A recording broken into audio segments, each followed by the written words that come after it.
Keeping count, this is day 37. 37. It seems unbelievable to us that we've gone this long. It is officially and shamefully the longest shutdown in U.S. history. Republicans feel very helpless about the situation because, as we've noted, there is really nothing for us to negotiate. We sent them a clean CR, as you know, back in September 19th. We passed it out of the House. It feels like a lifetime ago. But that was a nonpartisan measure. It was 24 pages in length. It has no Republican priorities on it at all. It was merely the status quo to keep the lights on so that the members of Congress, and the Republican and Democrat Party, could work together to finish the government funding appropriations process. And the Democrats tried to turn that into a game. Now, we're gonna give you the latest updates on that and where we think this is headed. But I just first want to address in a bit more detail the current state of our politics.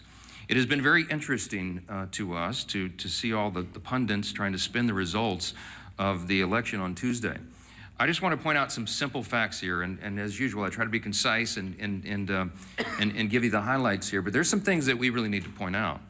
First, there were no surprises on Tuesday night, okay? You had blue states and blue cities that voted blue, to the alarm of no one, to the surprise of no one. That was what was expected. It just so happened that New York and New Jersey and Virginia were the states that were in the national spotlight on Tuesday. If the tables had been turned and if the calendar had been different and you had 3 red states, we'd have an entirely different narrative that you all would be writing about. Don't lose the simple facts. Second, the big headline that everyone is writing about appropriately is that the future of the Democrats was set in New York City. A 34-year-old Marxist is now the leader of the Democratic Party. And it is a very dangerous road for them to go down. I want to say this because a lot's been said about the Mamdani campaign. It is very easy to run and win as a socialist, right? All you do is promise everything to everyone for free. What a great message that is. Boy, that really resonates for people who don't study history.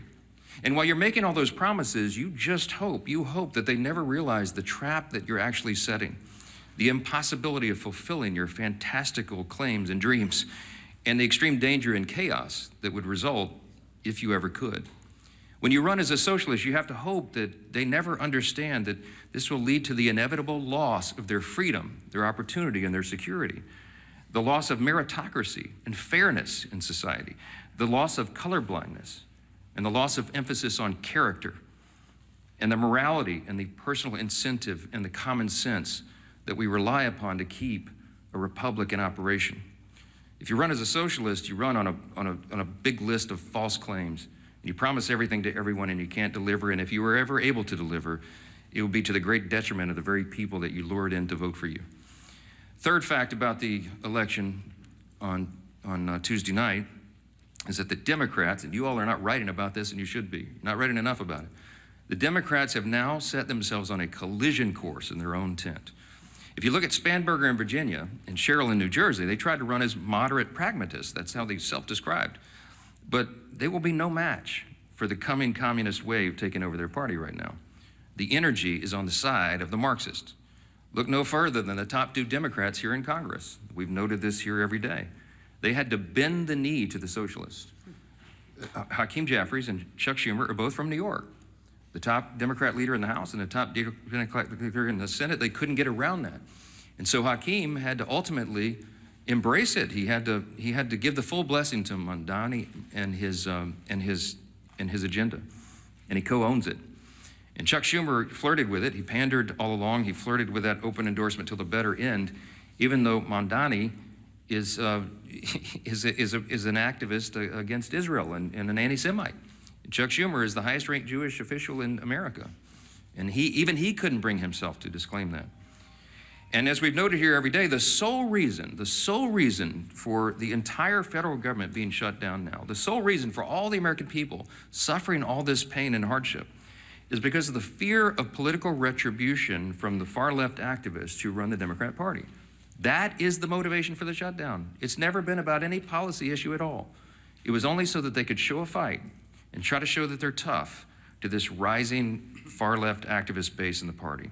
The old guard has been repudiated, and the radicals are taking over the Democratic Party. We have evidence now every day. Yesterday, Jared Golden announced he would not be running for re-election in the state of Maine.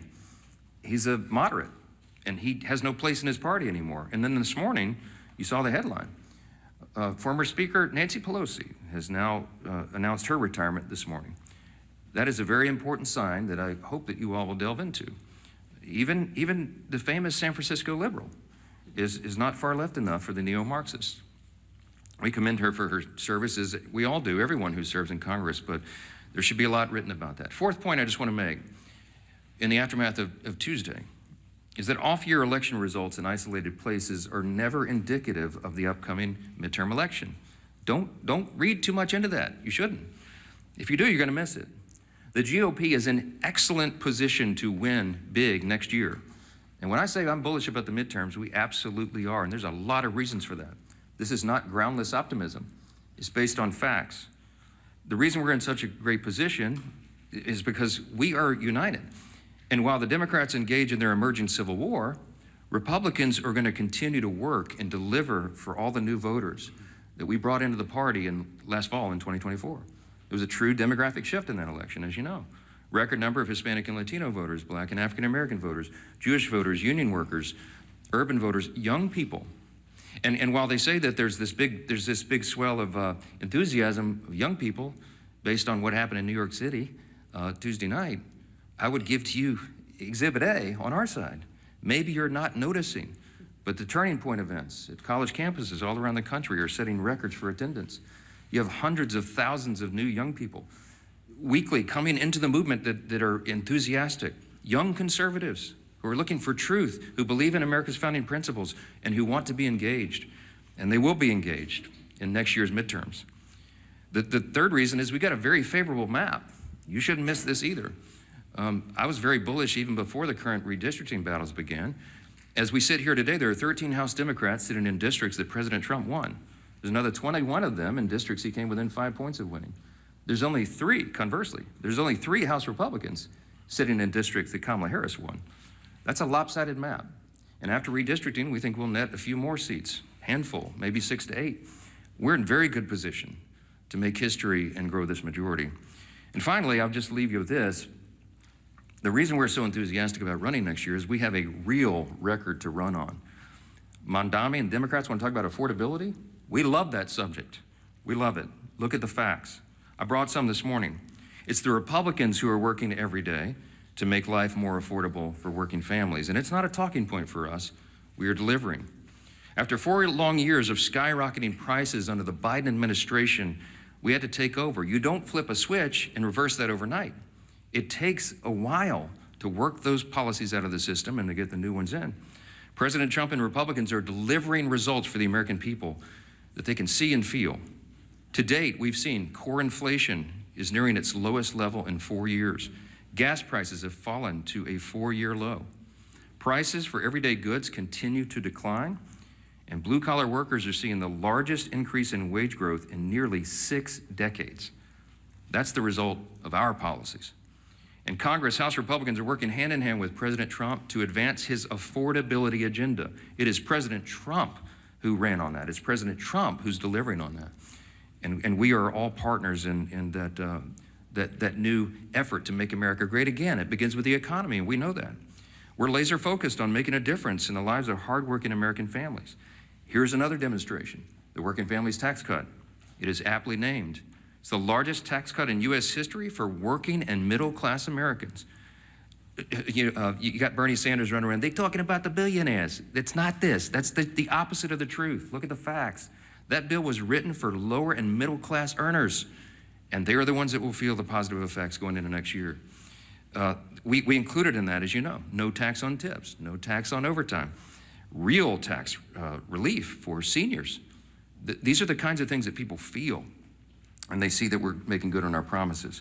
We've made historic investments in American energy dominance to drive down the cost of gasoline and groceries. And we're grounding every decision we make in common sense. That's what we restored. That's what we ran on. That's what we're delivering. A return to common sense, not the woke progressive nonsense that they delivered for 4 years, not the spending like drunken sailors that drove cost up for everything with inflation. We're restoring common sense, fiscal responsibility. We're good stewards of taxpayer dollars, and we're refusing to cave right now today. to the Democrats' wild demand to spend $1.5 trillion in new spending. That is taxpayer dollars, that's your money, that they want to spend to reopen the government. That's their counterproposal. That's why we're not having a negotiation with them. It's ridiculous. Included in the $1.5 trillion that they want to spend is $200 billion, almost $200 billion to restore health care benefits to illegal aliens. That is taxpayer money that they want to spend for that. They want to send billions of dollars back overseas for social programs in foreign countries. We're not doing that. They want to give $500 million back to the Corporation for Public Broadcasting to prop up left-leaning news organizations. We're not doing that. And by the way, in the middle of all this, they want to cut $50 billion from the Rural Hospital Fund. They can't tell you they care about health care since they put that in their proposal.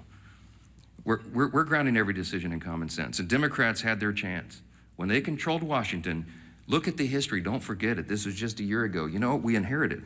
They left us with a 40-year high inflation, higher taxes and energy prices, and massive instability around the world. And what did they do in June of this year? This is the most recent history no one can forget. They voted against no tax on tips. They voted against no taxes on Social Security. They voted against a larger child tax credit. The Democrats in the House and Senate voted against lower energy prices, against more American manufacturing and jobs, and against lowering health care premiums by 12%. That provision, the cost sharing reduction provision, was in the House version of the Working Families Tax Cut, the big beautiful bill. We sent it over to the Senate, and they worked to strike it out of the bill. Ask the Senate Democrats about that. Right now, they've created another mess. They've created a mess for America with this pointless government shutdown. The Democrats will tell you that they're feeling emboldened.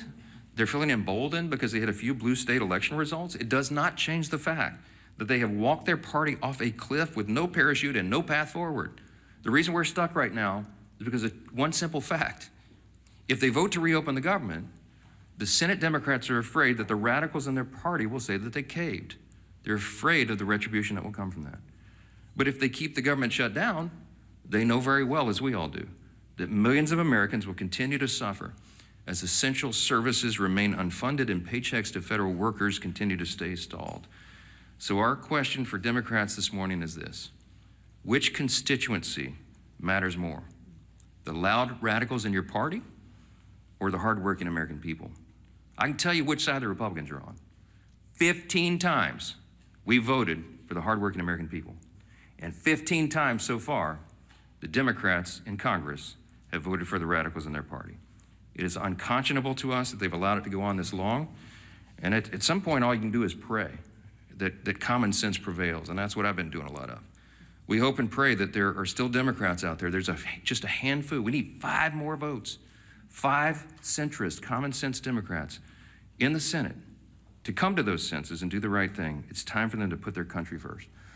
I'm delighted to introduce the next speaker, and he's a congressman from Miami. He's a former mayor of the county down there, and he has been in charge.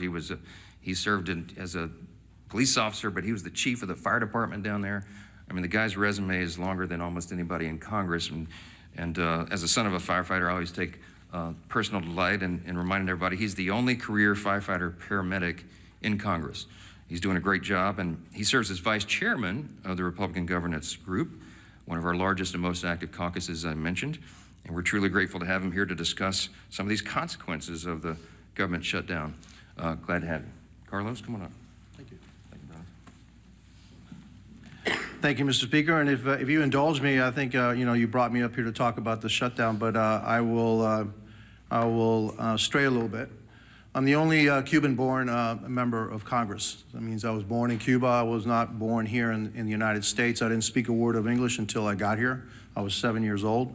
And the reason I'm here is that my parents brought me here seeking freedom. Freedom from communism, freedom from a Marxist regime. And so I can tell you that I know a communist and a Marxist when I see one. They may call themselves socialists, they may call themselves a democratic socialist, but make no mistake, Mondami in New York, he's a Marxist. And And the thing that bothers me is he's very proud to say, well, I'm young, I'm this, I'm that, I'm Muslim. Hey, I understand you can be proud of that. But then, you know, if you're so proud, don't call yourself a democratic socialist. You are a Marxist. Go ahead. Tell people exactly who you are. He couldn't, and he can't because he knew he wouldn't get elected. But I hope that the people of New York do not suffer the same consequences that my homeland of Cuba has suffered. Castro and the Castro regime destroyed my homeland. They can't even keep the lights on. They don't have food, they don't have medicine, they can't keep the lights on. It's a total disaster of an island, a beautiful island that actually had the second highest standard of living in the Western Hemisphere when the regime took over. And so one of the reasons I'm in Congress, the primary reason I'm in Congress, is that I want to make sure that my children and grandchildren never suffer the same fate that my parents did, having to leave their country and bring us to a new country with about $10 in their pocket. Now, that's what makes this country great. My parents came here with $10 in their pocket and a watch. By the way, I still have that watch. All right. And here I am. Their son was a firefighter. He was a city manager. He was a county commissioner, county mayor of the largest county in the state of Florida, and now a member of Congress. I don't think there's too many countries that you can say that can happen. That's why I love this country. That's why I will fight for this country. And again, I know a Marxist when I see one. And it's unfortunate that the Democrat Party is heading that way, which means we just have to fight that much harder. Here to talk about the shutdown. And so, you know, I'm Congressman Carlos Jimenez again. I represent the state of Florida, Miami and the Keys. Today I'm standing in for my friend, RG2 Chairman David Valadao of California, with one clear message, and I want to thank also the other members of RG2 that are here. The Republican Governance Group focus has always been about governing responsibly. RG2 is committed to putting results ahead of rhetoric, keeping the government functioning, and finding practical, common sense solutions that improve the lives of the American people. That's what we're here to do. And that means that we do what's right, even when it's hard. Yes, we're here on day 37 of the Democrat government shutdown, and with each passing day, more Americans are feeling the impact. The effects in my hometown or in my state. In my home state of Florida, 155,000 federal employees have not received their paychecks. Close to 2 million Floridians who rely on SNAP, including more than 1 million children, will not be getting their benefits. My colleagues on the other side insist we have chosen, my colleagues on the other side of the aisle have chosen politics over food security for millions of Americans. Small business loans are being delayed, totaling nearly $300 million in missed distributions, costing our state estimated $1.7 billion in economic benefit alone. Starting Friday, 10% of the American airspace is going to be reduced because of the shutdowns ahead of the busy holiday season. More than 3,500 flights will either be delayed or canceled altogether. That's true effect of the shutdown. Let me be clear, holding the government hostage is not a responsible way to negotiate policy. On September 19th, the House of Representatives voted to extend government funding to keep the government open. And as the Speaker said, with a clean CR. There were no riders in it, there's no policy differences. It's actually a Biden budget, right? And so, you know, what is the problem? No, there is no problem. It's politics. That's the problem. Meanwhile, Senate Democrats have voted 14, now you say 15 times to keep the government closed. The funding bill before the Senate is the same short-term continuing resolution that we passed 15 times under President Biden with bipartisan support. And I supported each and every one of them to keep the government open. And I know that most, if not all, the members of RG2 also voted for the CRs to keep the government funded. We can and should debate serious issues like healthcare costs, but not at the expense of hardworking American families. I urge my Senate Democrat colleagues to pass the continuing resolution so that we can reopen the government and return to the table to negotiate real solutions. History shows that when Congress works together, we can find solutions without inflicting pain on the American people. I urge Senate Democrats again to reopen the government, end the suffering, and then join us in crafting meaningful bipartisan policy meant to improve the lives of everyday Americans. That's how we govern responsibly, and that's how we serve the American people. And I want to thank you for giving me the opportunity. And I guess now I want to turn the dais over to our Majority Leader, Steve Scalise. Well, thank you, Carlos. And what an honor it is to follow my dear friend Carlos Jimenez, who really is the epitome of the American dream. You know, when you hear stories like his, sad stories, the root of it, having to flee your home country because Cuba fell to Marxism, to communism. But luckily, for people like Carlos, all around the world, there's one place that they can look to if they want a North Star. If they still believe in freedom, they yearn for that desire, and then it fails in their home country, they can look to the United States, because the United States represents freedom all around the world. And how dangerous of a position that is when Marxists from within try to change it here, try to unravel what makes America so great. And as Carlos came to seek that freedom that millions others have as well, like my great-grandparents who came from Italy to seek that same freedom, Ronald Reagan said it best: freedom is only one generation away from extinction if we don't fight to defend it. Those words of Reagan still ring true today because, Carlos, we will continue to fight for freedom. But it's not an empty fight. There are people on the other side here in America that are pushing back, that want to destroy that capitalist free market system. And so when you look at the results of the election, anybody that wants to go celebrate a blue state voting blue, what they're not acknowledging is what happened in a city like New York. It reverberates. When New York elects a Marxist as their mayor, there are other Democrats that are now looking and saying, does the Democrat Party represent me anymore? And today you heard it again. Democrats are the ones who are looking and saying that they're done with the Democrat Party. Jared Golden yesterday announced he's not going to run again. And he didn't just say he wasn't going to run again because he got tired of serving in Congress. I think it's really important to pay attention to what Jared Golden said. And he is in a swing district. Jared Golden is one of those moderate Democrats who represents maybe the old Democrat Party now, what was discarded by the voters on Democrat cities and states. But it's not where America is. So when Jared Golden announced yesterday he's not going to run again, he said, quote, "We're allowing the most extreme pugilistic elements of our party to call the shots. Just look again at the shutdown. For as long as I can remember, we have opposed shutting down the government over policy disputes. We criticized Republicans for taking hostages this way." That was Jared Golden explaining why he's done with being a Democrat in Congress.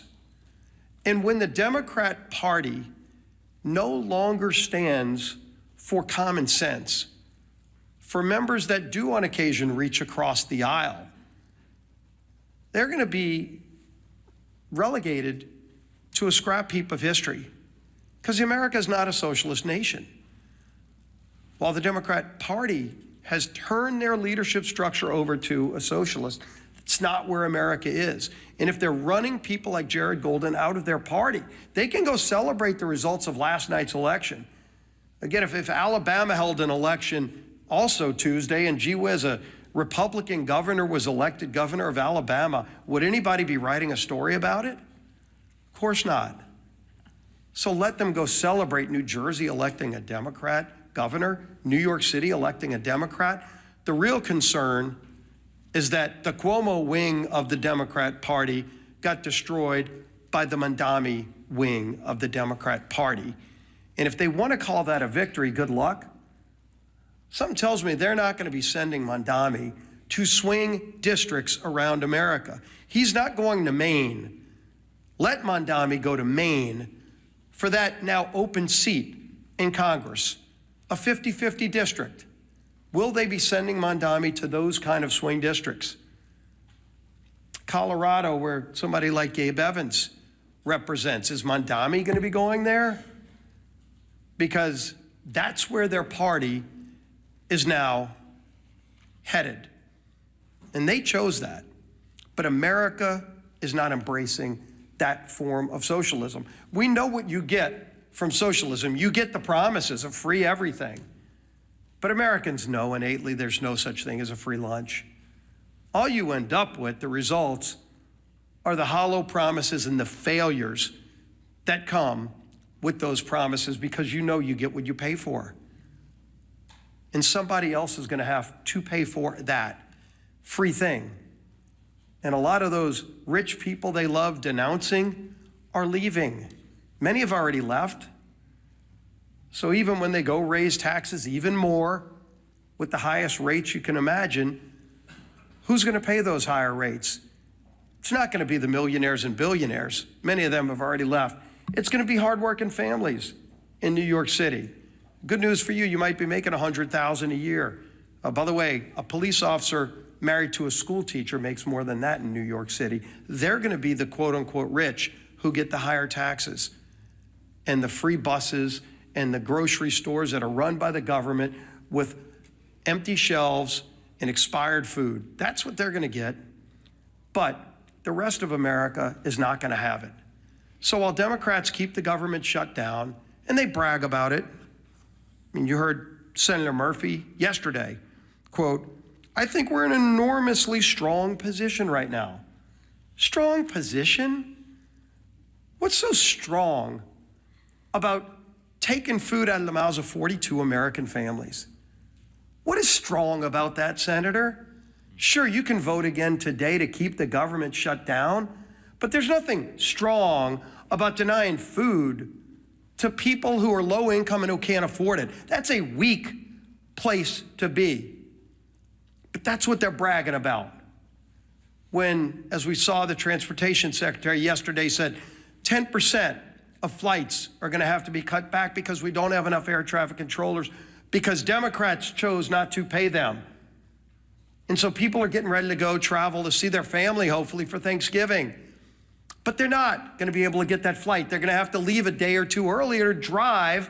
Maybe they won't be able to fly. But don't worry. Some Democrat senator thinks he's in a stronger position because he's now leveraged Americans as pawns in some game. That's what they think this is. It's disgusting. And the American people are catching on. And so while Democrats applaud socialism being the new wave of their party, the few common sense Democrats left in their party are leaving, running for the exits. Well, you might be able to leave New York City and go to Florida or Texas or somewhere else, but if they destroy America, there's nowhere else to go. That's why we're going to fight for freedom every single day, and their approach to Marxism, socialism, whatever you want to call it, will not prevail in America. Our whip, Tom Emmer.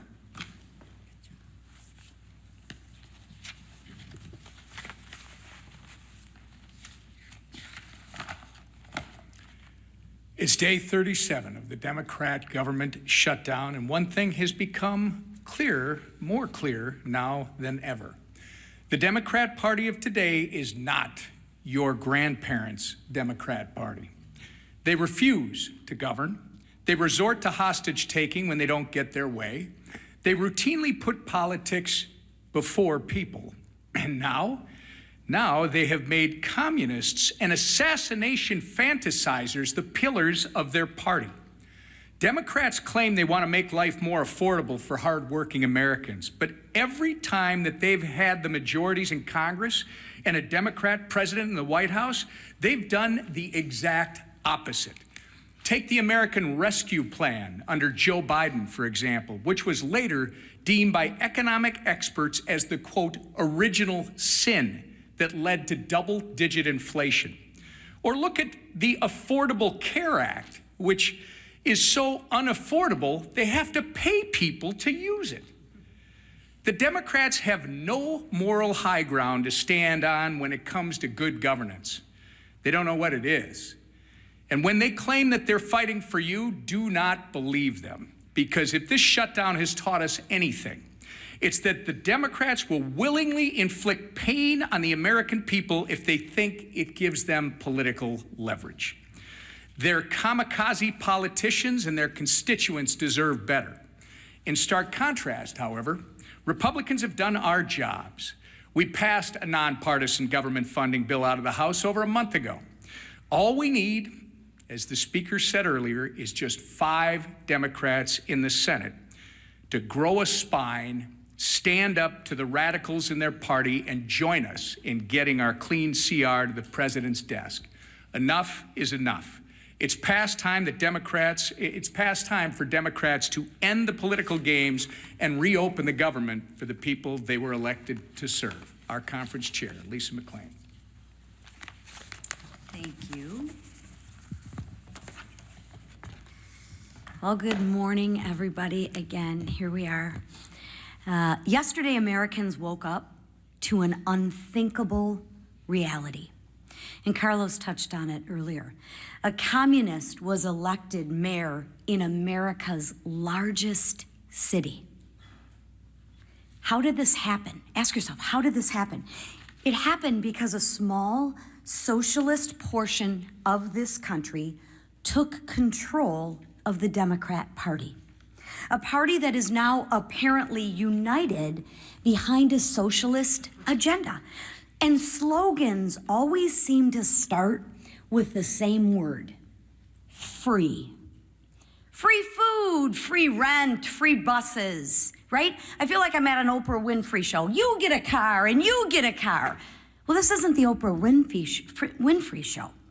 And like many of you, my parents taught me a really good lesson when I was young. Nothing is free. Everything comes with a cost. Absolutely nothing is free. We all learned that. Look no further than the Democrats' disastrous shutdown plan. They want to give free health care to illegals. Come to our country. We'll give you, illegally, mind you, we'll give you free health care on the backs of hard-working Americans. And in demanding that, they're asking for $1.5 trillion in wasteful spending and a painful shutdown. A shutdown that has denied food assistance to 42 million American families. 42 million American families. A shutdown that has forced law enforcement to work without pay. But don't worry, I'm sure those law enforcement agents can go and get free food from their local grocery store, and somebody will pay their free rent, right? Yeah, I live in reality, not fantasy. The Democrats want to jeopardize our national security. And now, flights have been reduced by 10% at 40 of our major airports. I think air traffic, like when you get on a plane, what's next? Like your plane rides are gonna be free too? I mean, why stop at food and buses? Let's just give everything free. It doesn't work like that, people. Nothing's free. Somebody is paying. And who pays? Anybody wanna guess who pays? Hardworking taxpayers, American taxpayers. That's who pay. Nothing's free, right? Nothing is free. Look at your Republican leaders. Just compare and contrast. That's why we voted more than a month ago to actually fund the government. That's why we've been working in our districts to help those that are suffering. And that's why we are delivering real results that drive down gas prices and drive down mortgage rates and drive down the price of eggs. No one's reporting on the price of eggs anymore, right? Now, not for illegals, not for radicals, and not for communists who despise this country, but for the men and women who love America, like Carlos and his family who came over. And let's keep it that way. And let's make sure that we keep America strong every day. So to the Democrats, let me be clear. Republicans will still be there when your communist lawmakers aren't. And when your communist kingmakers finally give you permission to put Americans first again, Republicans will still be here. We'll still be here when your socialist experiment collapses, because it always does. And we'll still be standing shoulder to shoulder with the hardworking Americans who aren't demanding free groceries, free buses, free rent. No, we will be standing shoulder to shoulder, demanding nothing less than freedom. That is what Republicans demand, freedom.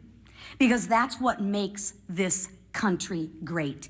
Not socialism, not government control, but freedom. Thank you. All right, questions? Yeah, go ahead. Go ahead. The Supreme Court, and specifically Justice Gorsuch yesterday, seemed concerned about the Trump administration's usurping congressional authority, calling it a, quote, one-way ratchet that can't be turned back. What's your response to that? Are the justices right to be concerned that Congress isn't fulfilling its constitutional obligations? I don't find myself in disagreement with Justice Gorsuch too often, but I think he's missed the mark on this one. First of all, I don't think you should read too much into the questioning that you heard at the Supreme Court. I mean, this is part of judicial review. It's a cherished part of that tradition. I used to be one of those litigators. I did constitutional law, oral argument, and I would have liked to have argued that case yesterday, because I think the law is clearly on the side of what the administration has done. I'll remind you that I'm a jealous guardian of Article 1. You know, the legislative branch of government in our constitutional system is the most important. It was placed first in prominence. And that's true. And while Congress has a role to play in tariffs and related trade and economic policy, the executive branch does as well. And I think the president has used that well within the bounds of what he's allowed to do, because he's addressing what was truly a crisis for the country. The trade disparity had gone on for decades. It was creating a real imbalance, and it was adversely affecting American people and consumers. Remember that he ran on this idea. He talked about tariffs on the campaign trail, and he got a popular and electoral college mandate in the election. So this is not some surprise. He's fulfilling the promise that he was elected to fulfill in a literal sense. So I think the court has to give deference to that. I think the court has to recognize the executive is doing what they're doing. He's using tariffs to create leverage in our trade strategy, and it is yielding great results for the American people. And heaven forbid if it were reversed, because it would create chaos, which is one of the questions I think Justice Barrett asked, my old friend from Louisiana. I mean, that was an important question, because it would set back all of the strategy and the trade agreements and a lot of the things that have been accomplished for the people. So in summary, I would say, don't read too much into the questions. This is how the process works. I'm sure the court will look at this very carefully and deliberately, as they do, and I expect that we'll have a majority of the court that says that this administration is doing what they have the legal authority to do.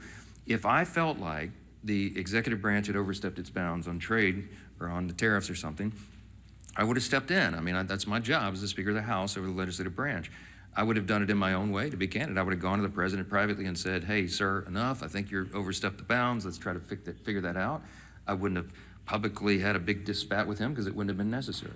But that conversation didn't happen, because I believe that what he's done is well within the bounds. And so we'll see what the court does. Yes? Thanks, Mr. Speaker. Leader Thune has said on a number of occasions that in exchange for reopening the government, he will promise Democrats a vote on ACA subsidies by a date certain. Will you do the same now? He promised it a long time ago, and he was rebuffed. I mean, that's not what this is about. I mean, they've demonstrated over and over and over. Somebody said this is the Seinfeld shutdown. It's about nothing. If you brought in 100 Senate and House Democrats right now and said, what is it about? They wouldn't even give you the same answer. They don't even know. They filed a counter proposal that's $1.5 trillion in new spending with all the crazy abuses that I listed earlier today. That's still sitting out there. That's the counter proposal. Then they tried to say it was about health care. That was never the issue for the September 30th fiscal cliff. That was always a December issue. We always knew, everybody in the building knew, we were going to have to wrestle through that and come to a consensus on a solution on the COVID-era Obamacare subsidies in October, November, December. And ironically, they're eating up all the clock where that would have been done. It's not about any of this. It's about politics, as we explained earlier. They are more afraid of the radical activists who are running the Democratic Party right now than they are of starving families, having families go hungry and having federal workers go without paychecks. That's just a simple fact. So yes, Leader Thune has been over backwards. He's offered them a vote. You know what they told him in response? No, we need you to guarantee the outcome of that vote. Well, that's ridiculous. That can't be done. The House is coming from the Senate. Will you assure the House members that they'll get a vote, House Democrats, that they'll get a vote on ACA subsidies by a date certain? No, because we did our job, and I'm not part of the negotiation. The House did its job on September 19th. I'm not promising anybody anything. I'm going to let this process play out. I'll tell you what they wanted. I'll tell you what Schumer and Jeffries wanted. In fact, Chuck Schumer said it publicly and decried that Thune and I would not go in a back room with them and make a four corners agreement on Obamacare subsidies. And I said, there's no way. It was never possible or appropriate for that to be handled on a CR, on a short-term stopgap funding measure. And he knows that.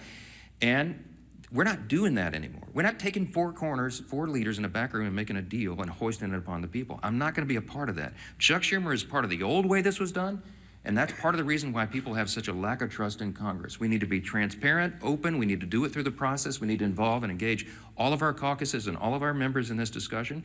Healthcare is very complicated. It is very complex, and it is not something four people can go in a smoke-filled room in the back and make a deal on. I reject it. Yes. Speaker, the president yesterday said that Republicans were getting controlled for the shutdown. Is it helpful to have them talking like this when it's actually emboldening Democrats not to pay? Look, I've spoken with the president about it. I reminded him, as I said this morning, this was not a surprise to us. I mean, blue states elected blue leaders. I mean, yeah, so what? I mean, it would have been a huge headline if we could have had an upset there, but that was to be expected. As Leader Scalise said, I mean, you know, if the three big elections yesterday would have been in, Louisiana, Alabama, and Texas, you'd have a totally different narrative, right? Or name any red state. It just so happened that those were the blue states. That was the blue outcomes. That's what everybody expected. I don't read too much into that. Yes, front row. Morning. Two questions.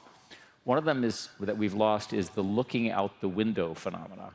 And there's some evidence that looking out the window is fundamentally important. Under in the headlines, but food prices themselves have still been going up. Grocery prices are still going up. How do you respond to that? Yeah, but the USDA has reported, and all of the economists have shown, food prices always go up. There's an inflationary level that's built into grocery prices, but they're going up at a much slower pace. In other words, the economic policies, even though all the provisions of the Working Families Tax Cut have not yet been implemented, that's going to make a dramatic effect. It's going to be like jet fuel to the economy. We have all these pro-growth policies that will bring down costs, increase wages, increase jobs, and more access to the economic rung so that more people can climb up the ladder. But in the meantime, even the fact that we have made these positive steps and momentum, grocery prices are rising at their slowest level in many years. You should look into that. So, I mean, that is an exhibit C, and the argument that it's Republican policies that are the only thing that's going to bring that down. The reason that your grocery prices are so high, it's multifaceted, but it's because we had 4 years of Bidenomics. Remember when they tried to tell you that Bidenomics was so good for you and your family, and everybody went, what are you talking about? That's part of the reason we shellacked them in the election last fall, because they were trying to sell you a bill of goods that wasn't true. And the reason that inflation rose is because, as was noted earlier, the big signature pieces of legislation that they passed in the Biden administration were disastrous for the economy. And it made inflation rise rapidly. Why? Because when you pour more dollars into the economy, that is the effect. It's just as sure as gravity, it's basic economics. And the Marxists and the socialists who are taking over the Democratic Party turn a blind eye to the reality of basic economics. And you're going to see the effects of that as well. Yes?